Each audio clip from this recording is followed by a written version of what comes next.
So the Eagles had a busy day. The Cowboys were literally the only team to do nothing. Our buddy Tad Prescott, Dak's brother, tweeted, so if it wasn't clear already, it is now. The Eagles have the best front office in the NFL. Hashtag, how about them Cowboys? Our own beloved former Cowboy Marcus Spears just tweeted all in with all these laughing emojis. 11. I count 11. That's while he was busy drying himself off from falling in the water fishing the other day. But that's another story. No, I shouldn't have sidetracked us. So let's start with this.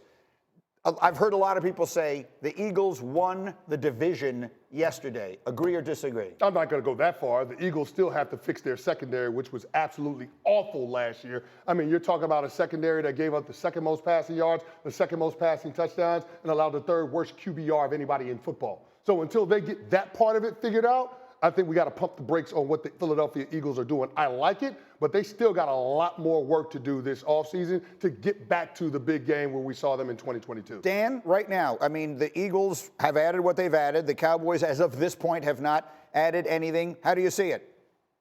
Well, it's March 12th, so who's won the division is still a long way away from being answerable. But I do know this. Philadelphia has to replace the best center in football in the last 10 years. Cam Jurgens is going to step into that role. Saquon Barkley is going to be a tremendous impact for this football team. I agree with Chris that they have to continue to build the back end of their defense. And this is a team that, Greeny, yesterday before Saquon, we thought, yeah, they got a chance to win the division. And now they have a better chance to do that. I think for me, Greeny, the big takeaway when it comes to Philadelphia and Saquon and all that is how the Cowboys did nothing.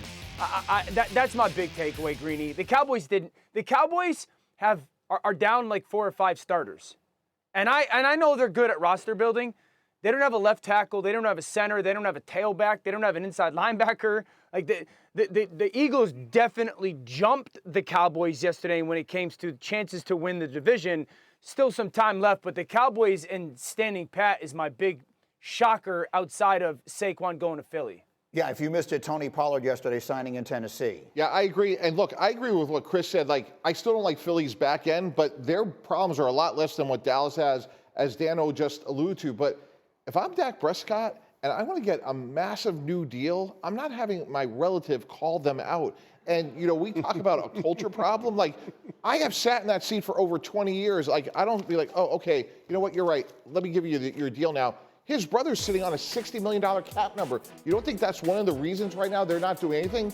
So if I'm Dak Prescott, I want to show leadership, lead your family first and your team second, and then get in a room with, you know, the Dallas Cowboys and get a deal done long-term, lower your cap number, and then go improve your team. So to me, like, we keep talking about, like, why can't they win? That's a good reason why. You don't see other teams tweeting those things, and trust me, there are a lot of problems out there. Well, look, and you wouldn't see any other members of the Cowboys have their family members, you know, tweeting nasty things about anybody or anything like that. Wait, what am I being told here? Oh, they all do that? And they aim them directly at Dak Prescott? I think Tad has shown remarkable restraint, to be completely honest with you. The world wants, when Jerry Jones says, I'm all in, to like go do a bunch of things. That's good. And then the truth is, they never actually do that, do they? Never do. I mean, like, I hate to sit here and say, I told you so. But the Cowboys aren't going to do anything in free agency on the first day. They don't believe in it. They believe that the right way to build their roster is draft, develop, and retain your own guys. Their priorities this offseason are seeing if they can get contracts done with CeeDee Lamb, maybe Dak Prescott, maybe Micah Parsons. So they'll bring guys in. They're not going to play with only 3 guys on the offensive line. They're just going to wait until their prices are what they want them to be. They were interested in Zach Moss, the running back signed with Cincinnati. He got about $4 million a year from Cincinnati. That was too rich for their blood. Right? So $4 million. I wouldn't be expecting them to bring in Derrick Henry. Derrick Henry was the next place we were going to go. That's who everybody wants them to sign. It's just not how they operate. I think if Derrick Henry comes into their price range, he makes a lot of sense for them, but I don't think they'll stretch for him. They will, you know, left tackle, center. I mean, these are priority items. Run stoppers on defense. I think these are places where they will look, and I'm sure they have guys in mind. But if we followed the Cowboys over the last half-decade plus, we know that yesterday was not going to be a big day. Dan, go ahead. Dan. Yeah, Graz just used the word priority. That's like my issue. Those are priority positions that they bargain hunt for right now. And that's where if you're a Cowboys fan, well, again, they build good rosters. They've won 12 games 3 years in a row. You're going to give Dak Prescott a gajillion bucks in an extension more than likely, and 40% of your offensive line is not coming back. So we're talking about potentially at least putting that huge extended quarterback financially, behind an offensive line that is relatively unproven. We'll see if Tyler Smith kicks out to left tackle, but they don't have a left tackle, they don't have a center, they don't have a back, they don't have a run-stopping defensive tackle, they don't have an inside linebacker. At some point, the Cowboys have to not bargain hunt. No, understood, and that's fair. But to the point about the offensive line, last year's offensive line in Dallas could not block for the run. They feel like they're going to upgrade at some of those positions in terms of that, and that will help the protection too. So it's not that they don't have a plan. It's just that the general public, who's hungry for free agent news, doesn't like their plan. But 31 other teams had a better plan or different Understood, but they don't win 12 games every year. Well, we don't know if it's a better plan. I mean, the proof will happen on the football field this fall. But, I mean, the issues that Dan outlined, there are opportunities for the Dallas Cowboys to improve them. DJ Reader is still out there. Eric Armstead's out there. Bobby Wagner's out there. Those are guys that are going to come in on lesser deals that could fortify the middle of your defense. Tyler Smith kicking out the left tackle. But I do want to go back to something that Mike Tannenbaum said about the Philadelphia Eagles relative to the Dallas Cowboys. He said the Cowboys have a culture problem.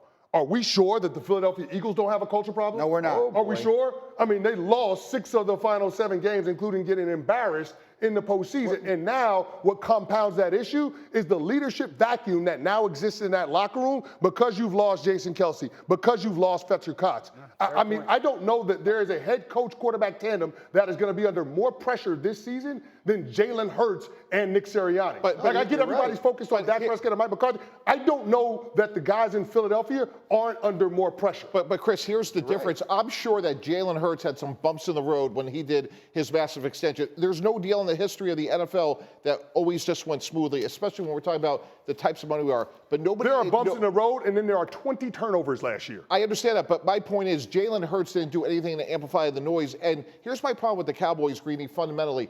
Dak Prescott's one of the best quarterbacks in the NFL. I've been a huge believer in him. He will get a deal at some point. Why are they waiting? They're sitting on a $60 million cap number. It's going to get done in July. Why not get in a room at the Combine and say, guess what? Todd France, your agent, you are not getting off this bus until we get a deal done. Lower the cap number to give ourselves some flexibility. Why are you If the Cowboys could press a button and extend Dak Prescott, they would do it. But same thing happened, whatever it was, 3-4 years ago. It takes 2 to tango, and Dak Prescott has to want to do the deal too. To entirely blame the team on this, I'm not defending them in all cases, but the fact of the matter is Dak Prescott and the Dallas Cowboys are equally to blame for the lack of extension. I got one more for Canty, and I'm going to lose him in a minute. You are a former New York Giant, and you are a radio talk show host. And again, I take Tiki Barber at his word that he was kidding when he said, Saquon, you're dead to me, whatever it is. Maybe he was, maybe he wasn't, doesn't matter. Yeah. But to the Giant fans out there, and there are a lot of them, and one of them is the coordinating producer of this show, John Fink, who are mad at Saquon, and I mean, our makeup artist Brianna is in there saying he's a traitor because he went to the Eagles. What do we say to them? You had him for 6 years and you had 1 playoff win. I mean, this team is not close to winning at a sustained level, at a high level. So it makes sense to reallocate the resources that you would have put in Saquon Barkley, that you would have put in Xavier McKinney, and bringing over 2 offensive linemen that are going to help address a sore spot, Jermaine Illuminor and then John Runyon, and then also being able to make the trade for Brian Burns and giving him a contract 5 years, $150 million.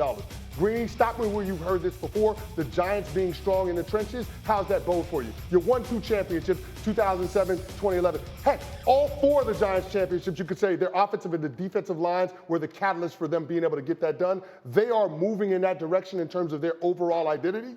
You still got to figure out the quarterback problem, but the positions that you're investing in have a long shelf life in the National Football League. And so they took a step in the right direction, even though it might not feel like that on the field in 2020. No, Gaziano, agree. I'm asking specifically about Saquon. Does the fan have a right to be mad at Saquon? No, because the Giants didn't want it. Like, how can you be mad when the organization doesn't want you? They didn't even have contract talks. You can't be mad at me going to a competitor that was willing to pay me $12 million a year. Exactly. Orlowski, very quick final word. Go. Fans have absolutely no right to be mad at Saquon Barkley. I always remind people at this time, Saquon Barkley likely has been working for yesterday for 12 plus years, since he was a 10-year-old kid, just to get to that opportunity to make that money that changes his life and his kids' lives. He gets one chance at that. I understand the passion behind it. He gets one opportunity to pay off a 12+ years of unbelievable hard work and sacrifice.